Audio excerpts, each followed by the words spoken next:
নদুৱাৰত কংগ্ৰেছৰ প্ৰাৰ্থী সুনীল ছেত্ৰী। বিজেপিৰ প্ৰাৰ্থীৰ তালিকা প্ৰকাশৰ পাছতেই প্ৰকাশ পালে কংগ্ৰেছ দলৰ তৃতীয়খন প্ৰাৰ্থীৰ তালিকা।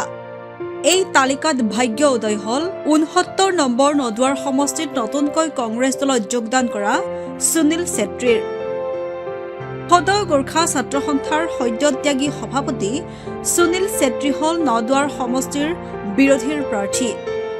উত্তৰ অসমৰ বিজেপিৰ আটাইতকৈ শক্তিশালী বিজেপিৰ দুৰ্গৰূপে খ্যাত এই নদুৱাৰ সমষ্টিৰ ৫-১২ৰ বিজেপিৰ জ্যেষ্ঠ বিধায়ক পদ্ম হাজৰিকাক ৰোধিবলৈ সক্ষম হ'বনে এইগৰাকী নেতা? টিকট লাভৰ পাছতেই সাংবাদিকৰ আগত মন্তব্য কংগ্ৰেছ প্ৰাৰ্থী সুনীল ছেত্ৰীৰ। মই প্ৰথমতেতো ৰাষ্ট্ৰীয় কংগ্ৰেছ দলক আমি ধন্যবাদ জ্ঞাপন কৰিছোঁ।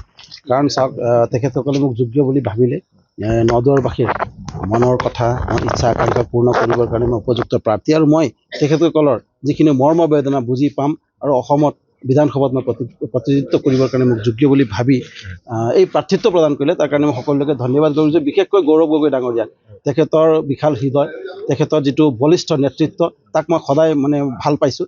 এজন নতুন ল'ৰা, মোৰ সমবয়সী আমি, আৰু তেখেতৰ যিটো নেতৃত্বৰ যিটো কৌশল, সেইটো মই বহুত ভাল পাইছোঁ। গতিকে তেখেতৰ প্ৰতি মই যথেষ্ট আকৃষ্ট হৈছোঁ, আৰু সেই তেখেতৰ যিটো মৰম মোৰ প্ৰতি দেখিলোঁ, তাৰ কাৰণে মই আন্তৰিক ধন্যবাদ জ্ঞাপন কৰিছোঁ। চাওক, এতিয়া মই কৈছোঁ নহয়, পদ্মদাই যিখিনি কাম কৰিলে আৰু ২৫ বছৰ কাম কৰিলে, তেখেতে নিজেও যাব নোৱাৰে, বিভিন্ন কাৰ্যসূচীত নিজৰ পৰিৱৰ্তে বেলেগক পঠোৱা আৰম্ভ কৰিলে, যাব নোৱাৰা অৱস্থা এতিয়া চবেই দেখি আছোঁ আমি। তথাপিও তেওঁ এৰিব বিচৰা নাই। আৰু ইমান লোভ হ'ব নালাগে, নতুন প্ৰজন্মক সুযোগ দিয়কচোন, নতুন প্ৰজন্মক কৰিব দিয়কচোন কামটো। আমাৰোতো আছে বিবেক বুদ্ধি, আমিওতো কৰিব পাৰোঁ। নতুন প্ৰজন্মৰ চিন্তা ধাৰণা আছে নহয়, তেখেতক আমি অসন্মানেৰে কোৱা নাই তেখেতক, হয় নহয়? যিহেতু আমাৰ আগৰ বিধায়কজন, তেখেতক সন্মানপূৰ্বক কৈছোঁ, তেখেতে সুযোগটো দিব লাগিছিল স্বইচ্ছাই, যে মোৰ এতিয়া সময় হৈছে, মই নতুন প্ৰজন্মক বুলি আগবাঢ়ি আহিব লাগিছিলে। কিন্তু সেইখিনি তেওঁ কৰিবও নিবিচাৰে। আৰু তাৰ ওপৰঞ্চি বিভিন্ন ঠাইত এতিয়া ধৰক নিৰ্বাচনী যুঁজতে আমি যদি ক'ৰবাত কেম্পেইনিঙলৈ বা কাৰোবাৰ ঘৰত যদি এনেই ফুৰিবলৈও যাওঁ, সেই মানুহ ঘৰক অশান্তি কৰাই আৰম্ভ কৰিছে। তেনেকুৱা পৰিস্থিতিয়ে হৈ গৈছে। মই কাৰোবাৰ ঘৰত যদি সোমাই আহোঁ, অলপ পাছতে ১৫জন মানুহ গৈ তোৰ ঘৰত কেলে আহিলে সুনীল ছেত্ৰী বুলি আক্ৰমণ কৰা আৰম্ভ কৰিছে। মানুহবিলাক ইমান অসহ্য হৈছে, চবে মোক ফোন কৰিছে, ভাই তুমি মোৰ ঘৰত নাহিবা, আৰু উপায় নাই ভাই, মোৰ ঘৰত মোক মাৰিব, পিটিব, মোৰ আঁচনি কাটিব তুমি মোৰ ঘৰত আহিলে। গতিকে মই অনুৰোধ কৰিছোঁ, ভোট তোমাকে দিম, কিন্তু তুমি নাহিবা, অনুৰোধ কৰা আৰম্ভ কৰিছে ফোন কৰি বুজিছানে? ইমান এক ভয়াৱহ পৰিস্থিতি। ২৫ বছৰ কাম কৰা বিধায়ক এজনে ভয় খাবলগীয়া আছে। কওক না কি কাম কৰিছে, উদ্যত কণ্ঠে কৈ দিয়ক, মই ইমান কাম কৰিলোঁ, কোনে আহি যা বুলি অপেন নিৰ্ভৰ কৰে নে? আমিতো প্ৰতিশ্ৰুতিয়ে দিম, তেখেতেতো কাম কৰিছে, দেখাই দিয়ক কি কাম কৰিছে, আমিও কম কি কাম কৰিবলগীয়া আছিলে। আৰু বিধায়ক এজনৰ কিমান দায়িত্ব থাকে আমি বহুত জানো। গতিকে তেখেতৰ বিবেক বুদ্ধি বিচাৰ মতে যিখিনি কৰিলে আৰু তেখেতসকলে। মই অনুৰোধ কৰিছোঁ জনসাধাৰণক, এতিয়া নতুন প্ৰজন্মৰ সময়, আমি যুঁজিব লাগিব, আমি আনিব লাগিব।